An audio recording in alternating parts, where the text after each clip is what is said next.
नमस्कार। Study classes में आपका स्वागत है। तो आज हम लेसन प्लान यानी पाठ योजना को देखेंगे। आज का जो विषय है वह है नागरिक शास्त्र, जबकि हमारा प्रकरण यानी जिस टॉपिक पर लेसन प्लान बनाया गया है वह है पंचायती राज्य। यह क्लास 6 से संबंधित है। आप सामाजिक अध्ययन के अंतर्गत क्लास 6 की एक पुस्तक देखेंगे जिसका नाम है सामाजिक एवं राजनीतिक जीवन, जो कि यह पुस्तक सिविक्स के अंतर्गत आता है। उसमें चैप्टर 5 को देखेंगे जिसका नाम है पंचायती राज। इससे पहले की वीडियो में हम चैप्टर 4 तक देख चुके हैं। अगर उस वीडियो को देखना चाहें तो आप प्लेलिस्ट में जाकर वहां से देख सकते हैं। और भी बहुत सारे लेसन प्लान बनाए गए हैं जो कि आप प्लेलिस्ट में जाकर वहां से देख सकते हैं। तो आइए आज का हम टॉपिक यहाँ पर देखते हैं। जो टॉपिक है हमारा वह है पंचायती राज। और लेसन प्लान आप जब भी बनाना स्टार्ट करते हैं तो अपने रजिस्टर के लेफ्ट पेज से स्टार्ट करेंगे। सबसे पहले लिखेंगे विद्यालय का नाम, जिस विद्यालय में पढ़ाने के लिए आपको जाना है। फिर अपना नाम लिखेंगे, फिर आपका क्रमांक यानी रोल नंबर क्या है वो लिखेंगे। विषय हो जाएगा नागरिक शास्त्र, जबकि प्रकरण हो जाएगा पंचायती राज। किस क्लास के लिए है तो 6 क्लास के लिए है। और कितने समय तक आपको पढ़ाना है वो लिखेंगे। अक्सर 35 या 40 मिनट की क्लास होती है, तो आप यहाँ पर लिखेंगे किस घंटे में आपको पढ़ाना है और डेट क्या है और आपका सत्र कौन सा चल रहा है। इन सारे चीज़ों को यहाँ पर आप लिखेंगे। उसके बाद सामान्य उद्देश्य आता है। सामान्य उद्देश्य में आप लगभग 4 या 5 पॉइंट यहाँ पर डालेंगे जो कि आपका विषय से संबंधित होता है। और समान उद्देश्य के बाद विशिष्ट उद्देश्य आता है जो कि आपका टॉपिक यानी प्रकरण से संबंधित होता है। समान उद्देश्य में देखेंगे छात्रों में नागरिक शास्त्र विषय के प्रति रुचि जागृत करना। दूसरा हो जाएगा छात्रों में देश प्रेम की भावना का विकास करना। तीसरा छात्रों की मानसिक शक्तियों का विकास करना। चौथा हो जाएगा छात्रों के दृष्टिकोण में व्यापकता का विकास करना। और पांचवा हो जाएगा छात्रों की तार्किक शक्तियों का विकास करना। समान उद्देश्य के बाद विशिष्ट उद्देश्य में हम 5 पॉइंट देखेंगे जो कि हमारा प्रकरण से संबंधित होता है। जैसे कि हमारा प्रकरण यहाँ पर है पंचायती राज, तो यहाँ पर पहला नंबर देखेंगे हम छात्र ग्राम पंचायत के विषय में ज्ञान प्राप्त कर प्रत्यास्मरण कर सकेंगे। छात्र ग्राम पंचायत की अनिवार्य योग्यता व कार्यों को समझ सकेंगे।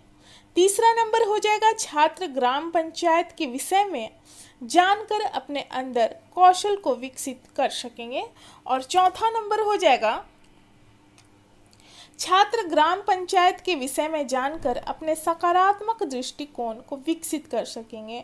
और पांचवा नंबर हो जाएगा छात्र ग्राम पंचायत व उसके स्तर के बारे में जानकारी प्राप्त कर सकेंगे। उसके बाद हम राइट पेज में आते हैं। यहाँ पर लिखेंगे सहायक शिक्षण सामग्री, यानी कि आप पढ़ाने के लिए किन किन सामग्री का प्रयोग करेंगे उस चीज को यहाँ पर लिखेंगे। तो अक्सर हम चौक, डस्टर, मॉडल, चार्ट, संकेतक व अन्य शिक्षण सहायक सामग्री का हम प्रयोग करते हैं। किस विधि का आप प्रयोग करेंगे तो व्याख्यान एवं प्रश्नोत्तर विधि। और पूर्व ज्ञान में हो जाएगा कि छात्र जो है पंचायती राज के बारे में सामान्य जानकारी रखते हैं, यानी कि इसके बारे में उनको पहले से थोड़ी बहुत जानकारी है। वर्ग व्यवस्था में हो जाएगा छात्र अध्यापक या अध्यापिका अपनी सुविधा के अनुसार वर्ग को व्यवस्थित करेंगे। उसके बाद प्रस्तावना का पॉइंट आता है। इसमें 2 कॉलम आप बनाएंगे। एक कॉलम में हो जाएगा छात्र अध्यापिका कथन और दूसरे कॉलम में हो जाएगा छात्र संभावित उत्तर। छात्र अध्यापिका कथन जो है इसमें छात्र अध्यापिका प्रश्न करती हैं बच्चों से, तो उस प्रश्न को लिखेंगे और जो बच्चों के द्वारा उत्तर आएगा वो हम दूसरे कॉलम में लिखेंगे छात्र संभावित उत्तर में। ये प्रश्न की संख्या आप 4 या 5 रख सकते हैं और लास्ट क्वेश्चन में आपका टॉपिक निकल कर आना चाहिए जिस टॉपिक को आप पढ़ाने वाले हैं। ये प्रश्न और उत्तर दोनों एक दूसरे से संबंधित होते हैं। जो उत्तर यहाँ पर आता है उसी से संबंधित अगला प्रश्न यहाँ पर निर्माण किया जाता है। जैसे छात्र अध्यापिका प्रश्न करती हैं कि हमारे देश का क्या नाम है, तो छात्रों के द्वारा यहाँ पर उत्तर आता है भारत। अब दूसरा प्रश्न बनेगा, भारत की अधिकांश जनसंख्या कहाँ निवास करती है, तो गांव में निवास करती है। अब तीसरा प्रश्न बनाएंगे कि गांव के लोगों को कौन कौन सी समस्याओं का सामना करना पड़ता है, तो छात्रों के द्वारा यहाँ पर उत्तर आता है कृषि, सड़क, शिक्षा व चिकित्सा आदि सुविधा की कमी से संबंधित समस्याओं का उन्हें सामना करना पड़ता है। चौथा प्रश्न है, इन समस्या के समाधान के लिए गांव में किसकी व्यवस्था की गई है, तो यहाँ पर छात्र उत्तर नहीं दे पाते हैं, तो हम क्या लिखेंगे, समस्यात्मक। और यहाँ पर हम देख सकते हैं कि जिस टॉपिक को हमें पढ़ाना है वो टॉपिक निकल कर यहाँ पर आ गया। तो फिर उसके बाद यहाँ पर छात्र अध्यापिका कथन में हो जाएगा पंचायती राज, और पाठ की उद्घोषणा में हो जाएगा। आज हम लोग पंचायती राज के बारे में विस्तार पूर्वक अध्ययन करेंगे। उसके बाद हम अगले पेज में आएंगे, दोनों साइड का पेज यहाँ पर यूज करेंगे और 4 कॉलम यहाँ पर बनेगा आपका।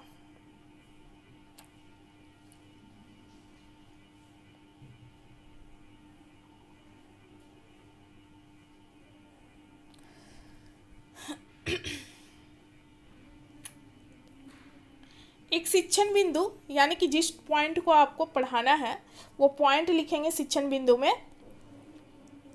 छात्र अध्यापिका क्रियाशीलता जो दूसरा कॉलम है उस पॉइंट को एक्सप्लेन करेंगे बच्चों के सामने, तो यहाँ पर लिखेंगे छात्र अध्यापिका क्रियाशीलता में।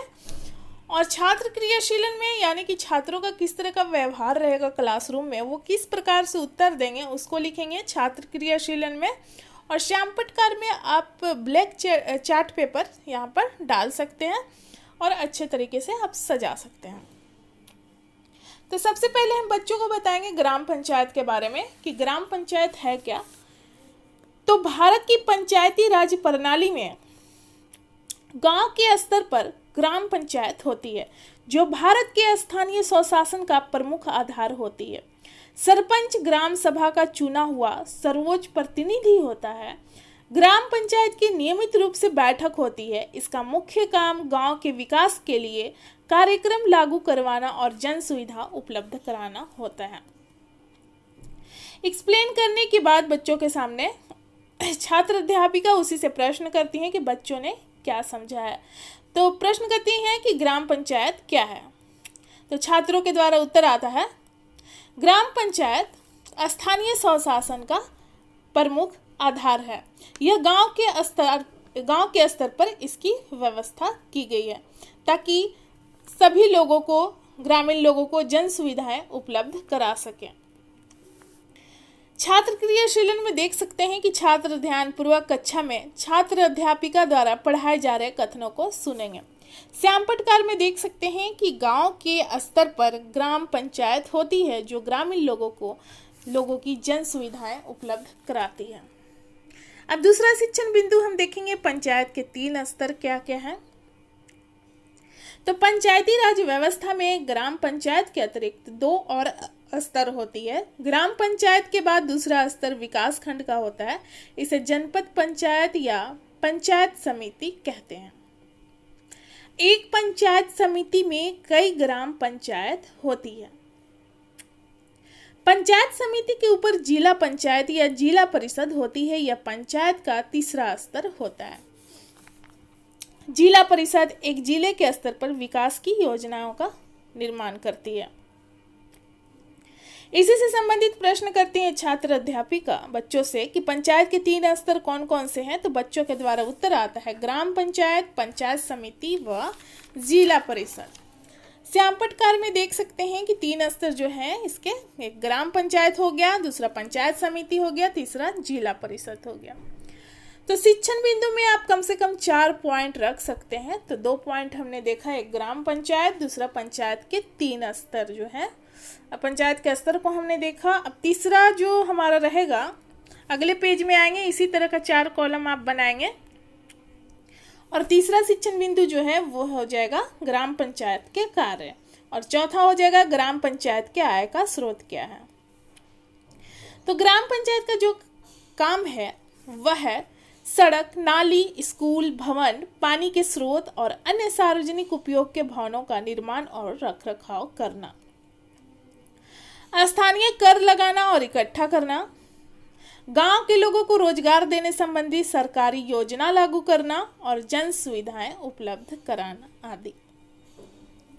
छात्र क्रियाशीलन में हो जाएगा छात्र कक्षा में अनुशासन बनाए रखेंगे। यहाँ पर जो एक्सप्लेन किया गया है उसी से संबंधित प्रश्न करती हैं छात्र अध्यापिका बच्चों से कि ग्राम पंचायत के क्या कार्य हैं। छात्रों के द्वारा उत्तर आता है सड़क, भवन आदि का रख रखाव करना, जन सुविधाएं उपलब्ध कराना व कल्याणकारी योजनाओं को लागू करना आदि ग्राम पंचायत के कार्य हैं। श्यामपटकार में देख सकते हैं जन सुविधाएं उपलब्ध कराना, सड़क, भवन, स्कूल, चिकित्सा व सार्वजनिक सुविधाएं उपलब्ध कराना आदि ग्राम पंचायत के कार्य हैं। अब चौथा शिक्षण बिंदु हम देखेंगे ग्राम पंचायत के आय का स्रोत क्या है।